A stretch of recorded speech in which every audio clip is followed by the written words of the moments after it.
Voy a leer Santiago capítulo 2, del 1 al 13, para que entendamos y vamos a después hablar todo lo que nos dice la palabra. Hermanos míos, que vuestra fe en nuestro glorioso Señor Jesucristo sea sin acepción de personas. Porque si en nuestra congregación entra un hombre con anillo de oro y con ropa espléndida, y también entra un pobre con vestido andrajoso, y miráis con agrado al que trae la ropa espléndida y le dices: siéntate tú aquí en buen lugar, y dices al pobre: estate tú allí en pie, o siéntate aquí bajo mi estrado, ¿no hacéis distinción entre vosotros mismos y venís a ser jueces con malos pensamientos? Hermanos míos, oíd, ¿no ha elegido Dios a los pobres de este mundo para que sean ricos en fe y herederos del reino que ha prometido a los que le aman? Pero vosotros habéis afrentado al pobre. ¿No os oprimen los ricos y no son ellos los mismos que os arrastran a los tribunales? ¿No blasfeman ellos el buen nombre que fue invocado sobre vosotros? Si en verdad cumplís la ley real conforme a la Escritura, amarás a tu prójimo como a ti mismo, bien hacéis. Pero si hacéis acepción de personas, cometéis pecado y quedáis convictos por la ley como transgresores. Porque cualquiera que guardare toda la ley, pero ofendiere en un punto, se hace culpable de todos. Porque el que dijo: no cometerás adulterio, también ha dicho: no matarás. Ahora bien, si no cometes adulterio, pero matas, ya te has hecho transgresor de la ley. Así hablad y así haced, como los que habéis de ser juzgados por la ley de la libertad. Porque juicio sin misericordia se hará con aquel que no hiciere misericordia, y la misericordia triunfa sobre el juicio. Palabra de Dios. Es interesante cuando vemos esta prédica, se ha llamado No tengas favoritos, pero siempre ha habido favoritos en las familias y en todo lado. Quiero leer una parte de este informe que tengo acá, que es de un doctor, John Sutherland, dice en su libro de Psicología Pastoral. Narra la historia de un chico de 10 años cuyo padre era un médico joven, ambicioso y muy solicitado. El padre no tenía tiempo para dedicarlo a la familia. Sus dos hermanitas recibían toda la atención y afecto de la madre, pero el chico era prácticamente un huérfano en su propia casa. Perdió interés en sus estudios y en su familia. Estaba continuamente peleándose con sus hermanas. La madre no sabía qué hacer y le llevó al doctor Bonney para una consulta psicológica. Después de varias sesiones, el chico salió y declaró que sentía abandono y que necesitaba cariño. Los padres se percataron de la situación y colmaron a su hijo de atenciones y afecto. Como resultado, el chico fue rescatado de su espíritu de agresividad. Muchas veces los padres consideramos a los chicos como adultos, sin tratar de entender sus necesidades particulares, y como resultado llegan ellos pronto a la conclusión de que no se les quiere o no se les necesita. ¿Cuántos son los hogares que se han desintegrado a causa de la falta de cohesión o interés familiar? Como vemos esta pequeña historia, nos damos cuenta que siempre ha habido acepción de personas, o sea, ha habido favoritos en la familia, siempre, ¿no? Y también en diferentes aspectos, porque aquí no está hablando de acepción de personas, ¿no? O sea, de las personas que nosotros vemos como favoritos en algún lugar. Siempre ha habido en el colegio también los mejores alumnos, los preferidos, o los preferidos de la profesora, de la maestra, y diferentes aspectos, en todo momento. Por eso Santiago quiere recalcar esta situación. Y se ve también en Jacob. Por ejemplo, Jacob trabajó 7 años por Raquel, pero cuando se casa con Raquel, quería casarse con Raquel esa noche de bodas, le entregan a su hermana mayor, a Lea, y le dicen: no, hermano, tienes que primero estar con Lea porque es la hija mayor. Y Jacob, preocupado por la situación, porque quería estar con Raquel, la amaba Raquel, entonces vuelve a trabajar otros 7 años más por Raquel. O sea, ese tipo de cosas acontecen, y también aquí nos va hablando de esa situación. Cuando vamos leyendo los primeros versículos que dice acá: hermanos míos, que vuestra fe en nuestro glorioso Señor Jesucristo sea sin acepción de personas, nos está hablando primeramente de nuestro Señor. ¿Qué ha pasado? Aquel verbo, o sea, ese Dios, se hizo carne, y habitó entre nosotros y vimos su gloria, gloria como del unigénito del Padre, lleno de gracia y de verdad. Eso dice en Juan 1:14. O sea, ese Dios se vuelve carne para que habite entre nosotros y vaya dándonos ejemplo y estudio sobre lo que nosotros somos, ¿no? Vaya a hacernos conocer lo importante que es Dios, ¿no? Es una encarnación y Él no ha mostrado, no ha sido parcial, ha sido imparcial con todos, con todos. Él mostró mucha imparcialidad. Por eso en Mateo 22:16 dice lo siguiente: y le enviaron los discípulos de ellos con los herodianos diciendo: Maestro, sabemos que eres amante de la verdad y que enseñas con verdad el camino de Dios y que no te cuidas de nadie, porque no miras la apariencia de los hombres. El Señor no miraba la apariencia de los hombres, pero muchos de nosotros miramos esa apariencia. Nuestra vista está así, desde pequeños vamos mirando esa apariencia. Pero el Señor dice que no miraba la apariencia de nosotros. Y vemos en su genealogía, en Mateo del 1 al 16, vemos que en su genealogía de Jesús había todo tipo de personas. No eran todos santos, no. Había, por ejemplo, Rahab la prostituta, había otros reyes también y otras personas que no estaban de acuerdo con Dios, que han hecho daño. Y había muchas cosas en la genealogía de Dios, ¿no? Y hay otra cosa. El Señor ha estado en Nazaret, en un humilde pueblo, por 30 años. Y cuando sale de Nazaret, va a ministrar en Galilea y Samaria. Galilea era un lugar donde no había muchos judíos. ¿Por qué no había? Parece que era por las formas del rostro, que eran diferentes, por los rasgos de las personas y de los judíos. Eran un poco diferentes. Y no había muchos judíos allá en Galilea.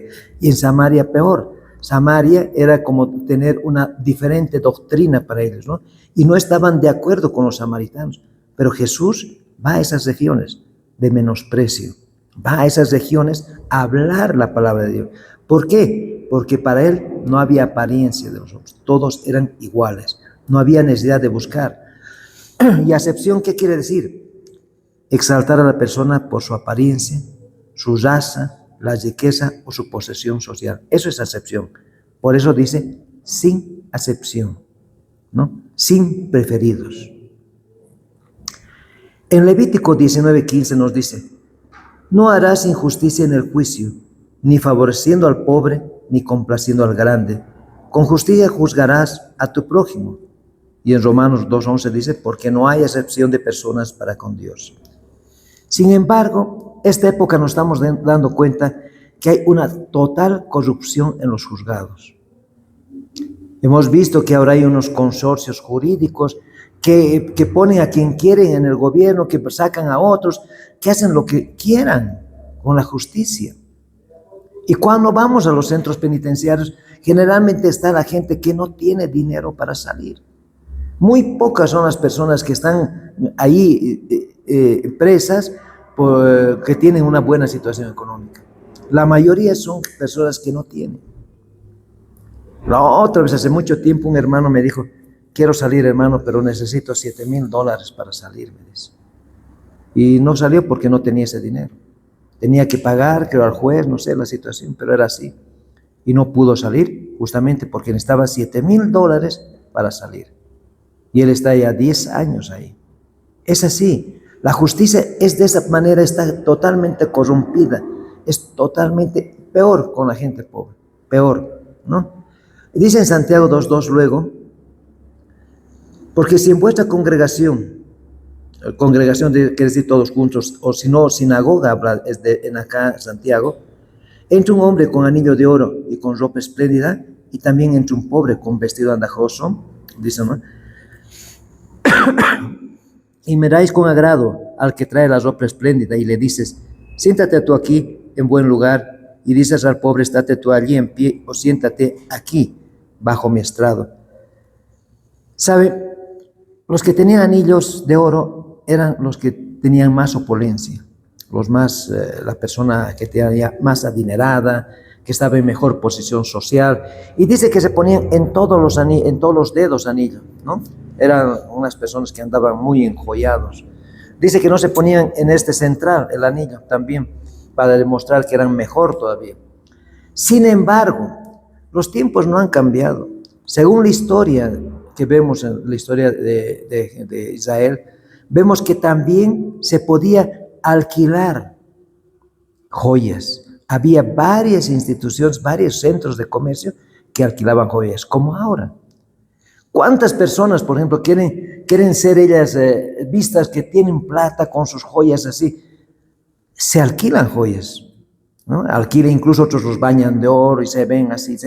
Pero hay personas que realmente tienen, y yo me acuerdo que hace mucho tiempo vi que estaban con sus guardaespaldas en el detrás, porque las mujeres estaban con sus oros ahí colgando, ¿no? Y tenía sus guardaespaldas. No sé, hace mucho tiempo vi ese material, no sé si será igual, pues ya no volví a ver.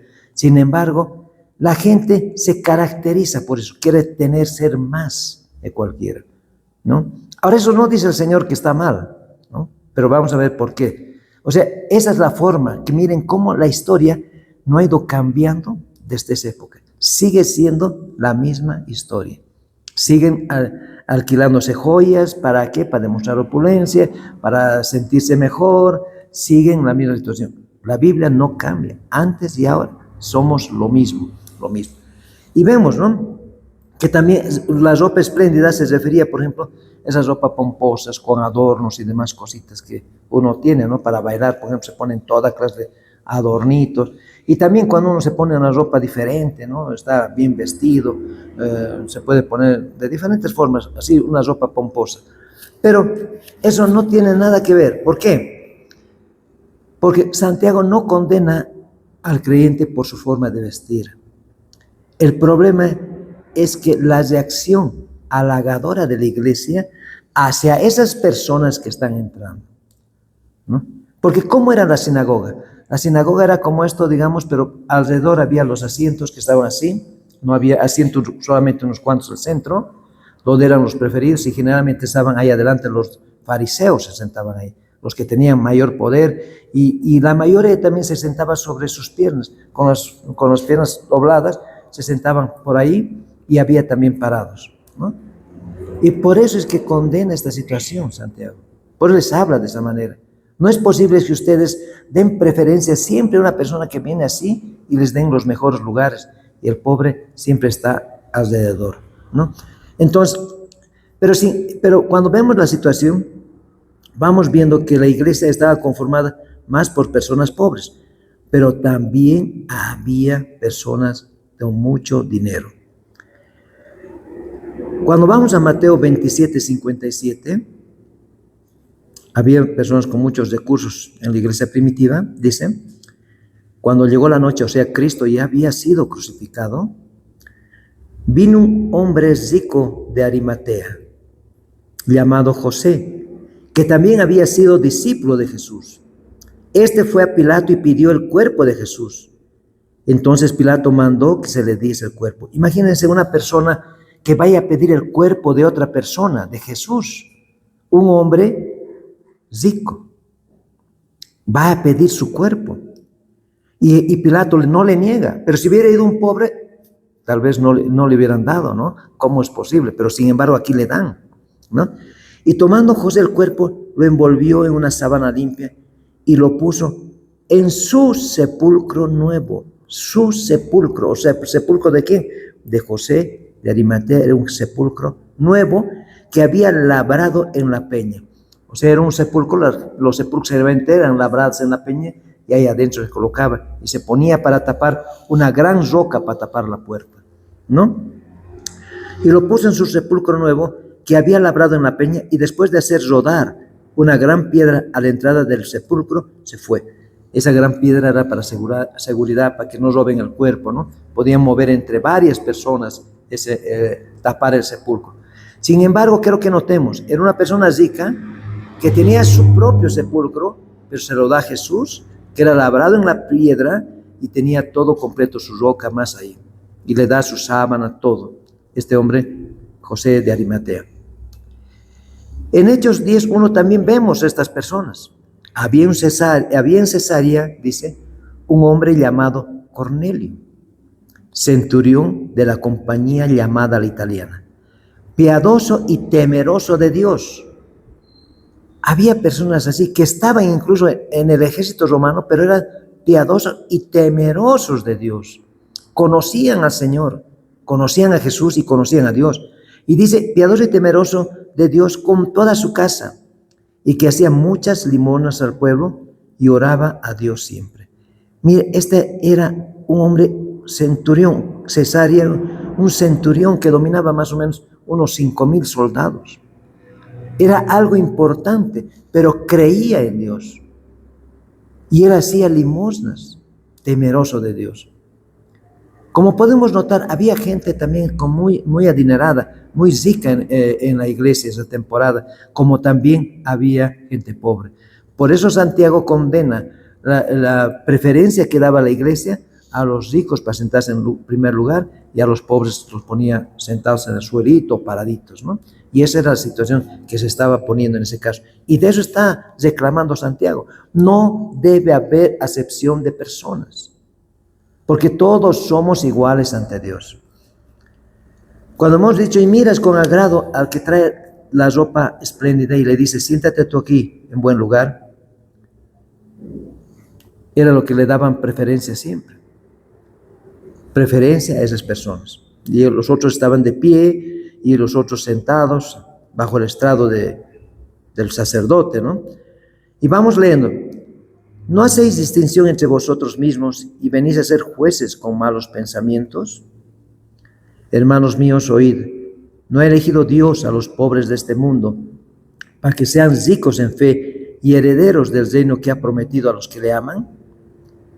Está hablando que no hay distinción de personas y que los jueces son con malos pensamientos. En 1 Corintios 1:26 nos habla, hermanos, consideren su propio llamamiento. No muchos de ustedes son sabios, según criterios meramente humanos.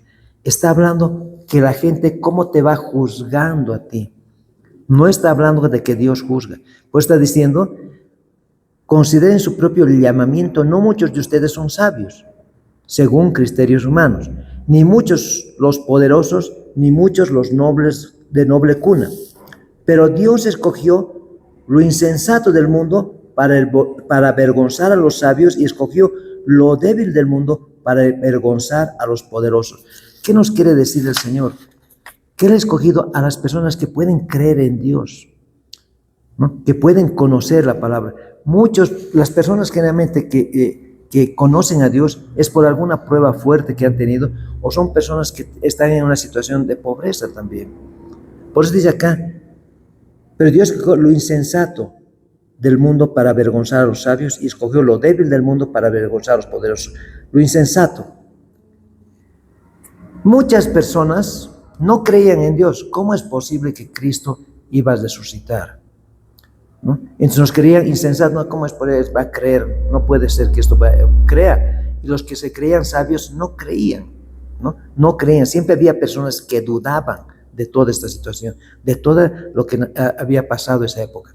Pues dice, y escogió lo débil del mundo para avergonzar a los poderosos.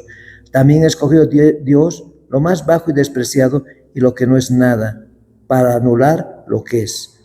O sea, he buscado, dice, lo indigente, según dice, ¿no? Acá, pero a fin de que en su presencia nadie pueda jactarse. ¿Por qué? Porque todos somos iguales a Dios. No hay excepción de personas.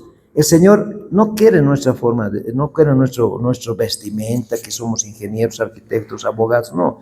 Él quiere nuestro corazón, ese cambio que debe haber en tu corazón para seguir adelante. Por eso es que no habla de acepción. Por eso está diciendo el Señor toda esta actividad, porque no quiere que haya acepción de personas. En Santiago 2:6 seguiremos leyendo, pero vosotros habéis afrentado al pobre. ¿No os oprimen los ricos y no son ellos los mismos que os arrastran a los tribunales?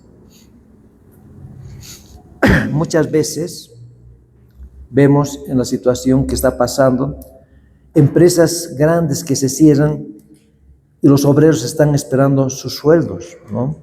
Les dejan sin sueldo 6 meses, 3 meses y a veces un año, y tienen que hacer incluso un juicio para recuperar lo que ellos tienen que recobrar su dinero, lo que han trabajado. Y en Levítico 19:13 dice: no explotes a tu prójimo, ni lo despojes de nada. No retengas el salario de tu jornalero hasta el día siguiente. Pero hay personas que hacen eso. Grandes empresas, incluso pequeñas empresas. Yo he visto pequeños hermanos, amigos que tenía también, que los hacían trabajar y no les querían dar, digamos, su sueldo a la fecha adecuada, no les daban. Los hacían esperar, y solamente por esperar, ¿no? ¿Y qué dice en Deuteronomio 24:14? No oprimirás al jornalero pobre y menesteroso, ya sea de tus hermanos o de los extranjeros que habitan en tu tierra dentro de tus ciudades. En su día le darás su jornal, y no se pondrá el sol sin dárselo, pues es pobre, y con él sustenta su vida, para que no clame contra ti a Jehová y sea en ti pecado. Estamos viviendo una época muy complicada esta temporada, ¿no? Que muchos tienen necesidades, muchas empresas se están cerrando, no hay trabajo, y eso muchas personas también se aprovechan, ¿no? Como hay personas que hay mucha cantidad de obra de mano, entonces dicen: yo no le voy a pagar lo que dice el gobierno, le voy a pagar la mitad, y seguro que va a venir porque no hay trabajo, ¿no? Entonces estamos viviendo, y eso es lo que se aprovecha. Por eso dice la palabra: ¿no son ellos los mismos que os arrastran a los tribunales? ¿Qué es arrastrar a los tribunales? Los llevan a los tribunales. Ellos mismos van a pedir lo que es justo. La otra vez estaba viendo que se había cerrado, creo, Pepsi Cola, ¿no? Y la gente en el Alto, había mucha gente que estaban luchando, gritando, ¿no?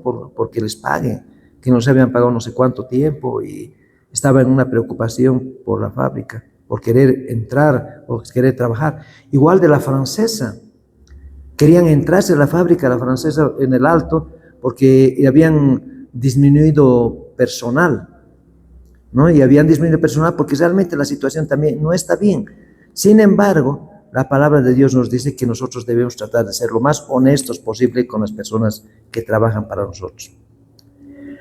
En Santiago, sigue siguiendo Santiago 2:7, estamos ahora.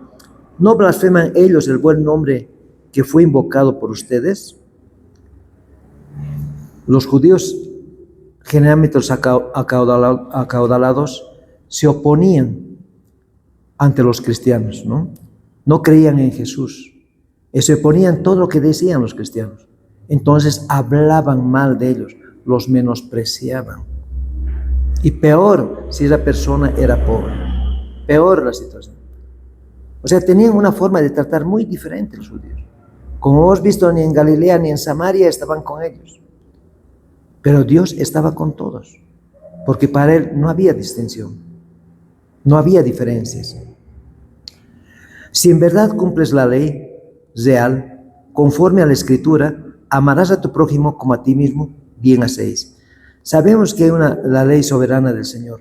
Cristo ha venido a dar dos mandamientos. Y dice el primer mandamiento en Mateo 22, del 36 al 40, están los dos mandamientos. Maestro, ¿cuál es el gran mandamiento en la ley? Estoy leyendo Mateo 22, 37 al 40. Jesús le dijo: amarás al Señor tu Dios con todo tu corazón y con toda tu alma y con toda tu mente. Te está aclarando: con todo tu corazón, con toda tu alma y con toda tu mente. Este es el primero y gran mandamiento. Y el segundo es semejante: amarás a tu prójimo como a ti mismo. De estos dos mandamientos dependen toda la ley y los profetas. Cuando nos dice amarás a tu prójimo como a ti mismo, ¿cómo tú te amas? Tú tienes que amar de la misma manera que tú te amas, tú te cuidas, tú te respetas, tú siempre estás en primer lugar tratando de ser lo mejor, igual con las otras personas. No importa su situación económica en que estén pasando. No importa que sean pobres, ricos, tú tienes que amarlos lo mismo. Alguna vez me dijeron a mí cuando voy a los centros penitenciarios: ¿por qué vienes, hermano, también aquí? Otros, y yo les digo: yo vengo aquí porque las amo, o los amo a los hermanos y a las hermanas, ¿no? Porque Dios me está diciendo eso. Y les digo, a mí nadie me da nada, yo vengo por ustedes. Porque es importante que nosotros como cristianos empecemos a hacer conocer la palabra de Dios. ¿Por qué están acá? Porque tal vez ha habido ausencia de Dios en sus vidas. No han conocido la palabra bien, no han conocido los valores que te enseña la Biblia. Y entonces vamos cayendo en dificultades sin pensar, haciéndonos arrastrar por el mundo. Y ese es uno de los problemas más graves. También vamos a leer 2 Timoteo 3, del 1 al 5.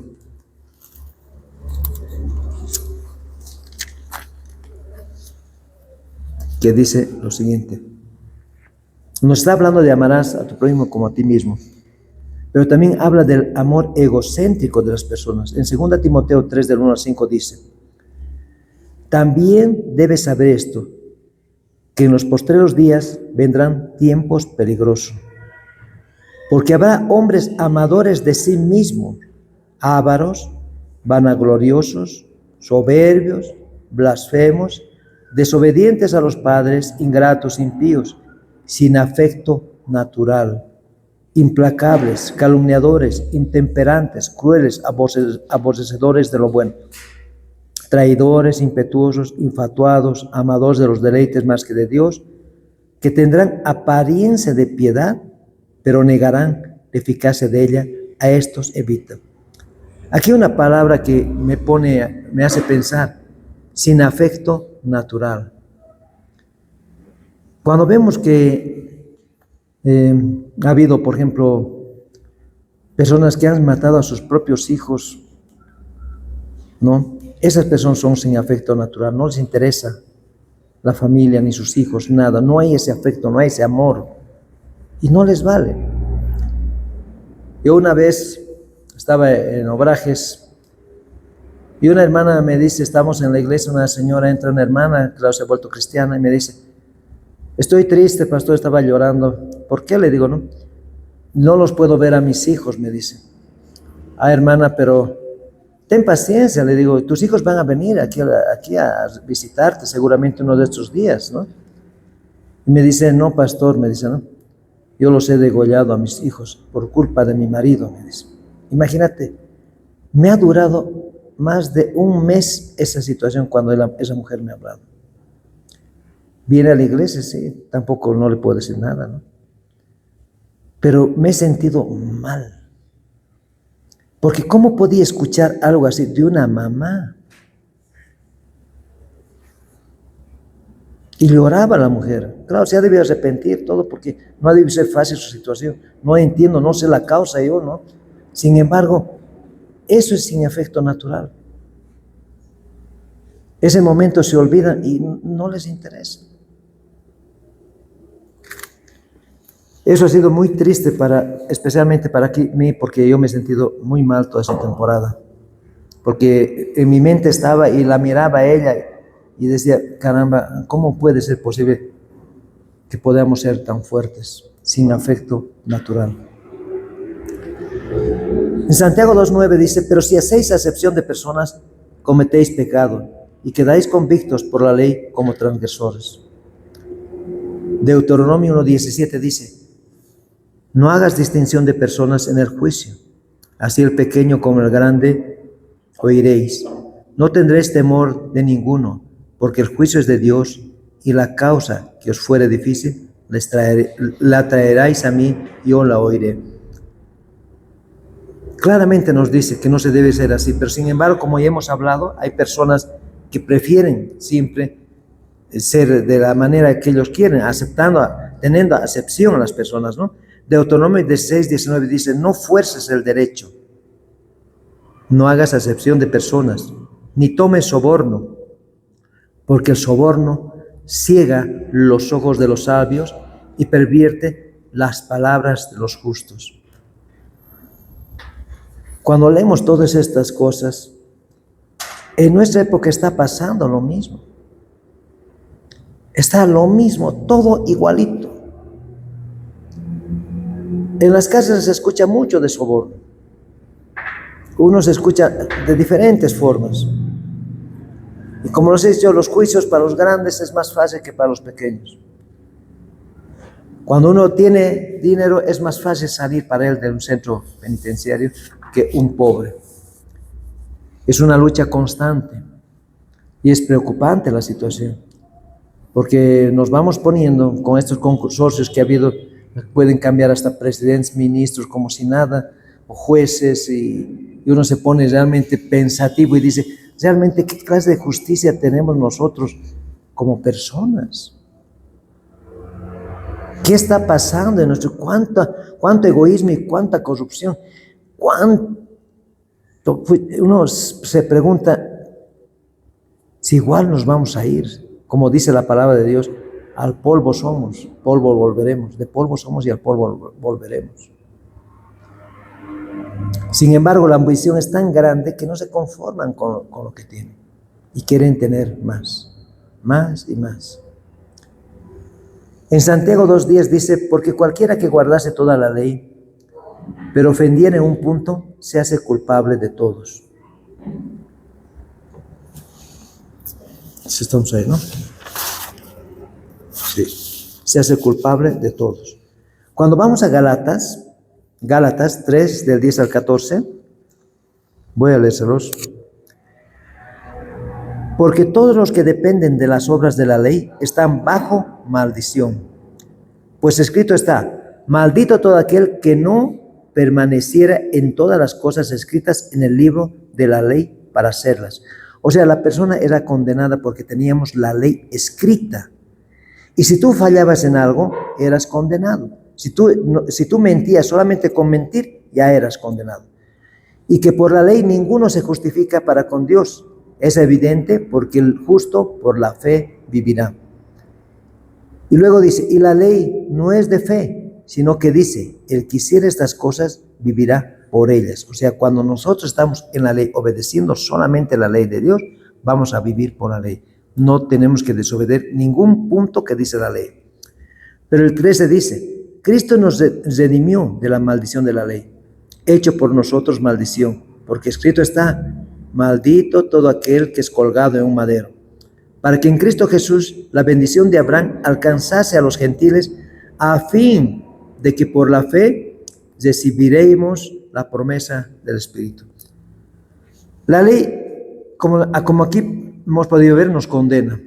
Sin embargo, Cristo ha muerto en la cruz del Calvario justamente por nosotros, porque dice en Romanos 8:1. Ahora pues, ninguna condenación hay para los que están en Cristo Jesús, los que no andan conforme a la carne, sino conforme al Espíritu. Porque la ley del Espíritu de vida en Cristo Jesús me ha librado de la ley del pecado y de la muerte. O sea, hay un cambio en nosotros, ¿no? Porque nosotros, cuando Cristo muere en la cruz del Calvario, la ley se pone en nuestro corazón y nosotros trabajamos por amor a Dios. Por eso es el mandamiento, amarás a tu prójimo como a ti mismo. Cuando tú amas a tu prójimo como a ti mismo, ya no va a haber problemas con nadie, porque no vas a tener, porque es como si te trataras mal tú mismo con alguna persona. Nos dice la palabra de Dios, si tú tratas mal a alguna persona, es como si me lo estuvieras tratando a mí. Así dice Jesús. Entonces nosotros tenemos que tener muy en cuenta ese mandamiento, ¿no? Y luego dice, todo cristiano verdadero es habitado por el Espíritu Santo y manifiesta el fruto que produce en su vida. Cada uno que tenemos el Espíritu Santo en nuestro corazón, vamos a tener frutos siempre en nuestra vida. Vamos a dar fruto de alguna manera. Tenemos que dar fruto, ¿no? Y esos frutos, ¿qué son?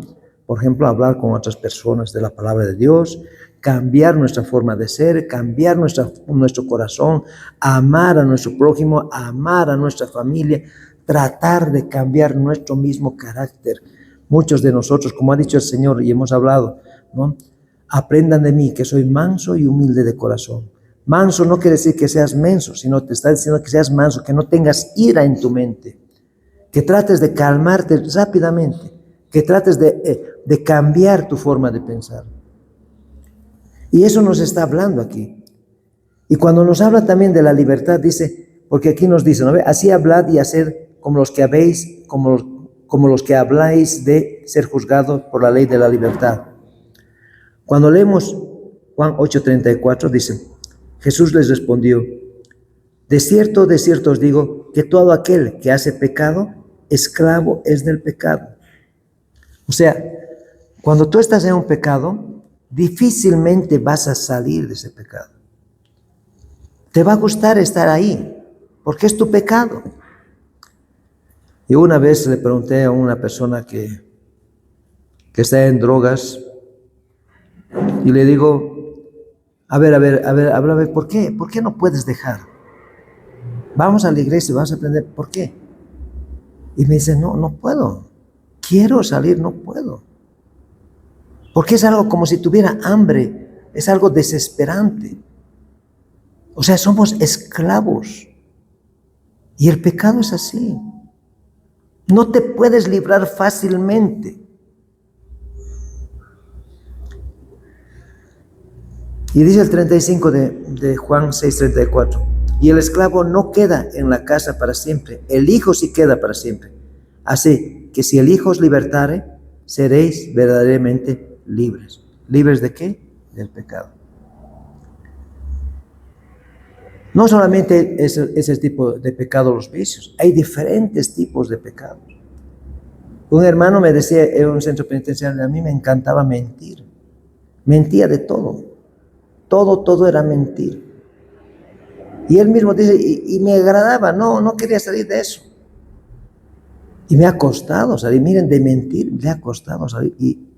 Pero siempre a veces dice que cae. Otra vez quiere mentir. Es una lucha constante. Si bien Dios nos ha dado salvación, pero nosotros necesitamos un camino de santificación, tratar de mejorar nuestro carácter. Es una lucha constante. Eso se llama madurez espiritual. ¿Para qué? Para que tu familia sea sólida, sea algo permanente, dure. ¿Qué necesidad tenemos, digamos, de tener ira en nuestra mente? Y a veces discutimos de cosas tan pequeñas, tan chiquitas, que después nos damos cuenta y decimos, ¿de qué he discutido, pues? ¿Qué ha pasado? ¿Cómo es posible que haya discutido de esta cosita? Te das cuenta que son cosas que no tienen ni siquiera fundamento, no tienen nada para discutir. Así es. Así renegamos, así es nuestro carácter. Y para eso necesitamos madurez espiritual. Cuando vemos nuestro último versículo, Santiago 2:13 dice, porque juicio sin misericordia se hará con aquel que no hiciera misericordia, y la misericordia triunfa sobre el juicio. Una persona que no muestra misericordia y compasión por las personas, por los necesitados, tal vez nunca ha sentido la gran misericordia que Dios tiene hacia nosotros. Dios es misericordioso, pese a la situación que estamos pasando. Él nos perdona y trata de que nosotros cambiemos nuestra forma de ser. Eso es lo que hace el Señor. En Mateo 5:7 dice, bienaventurados los misericordiosos, porque ellos alcanzarán misericordia. Nosotros hemos alcanzado la misericordia de Dios. Hemos sido perdonados por Dios. Estamos en el camino del Señor. Él nos está guiando. Él bendice nuestra salida, nuestra entrada. Él nos da trabajo. El trabajo de Él es bendito para nosotros. Cada cosa que agarramos del Señor es bueno para ti. Y recibirlo con amor. Y aprender, como dice la palabra, ¿no? Amen a su prójimo como a ustedes mismos. Y las cosas van a ver cómo van a estar con ustedes. Va a cambiar. Y así va a ir siendo. No va a ser como este niño que se olvidan de él, solamente se preocupaban de las otras personas, ¿no? Tenemos que preocuparnos nosotros de nuestra familia, de los hermanos, sin acepción de personas. Todos somos iguales ante Dios. Todos. No hay ninguna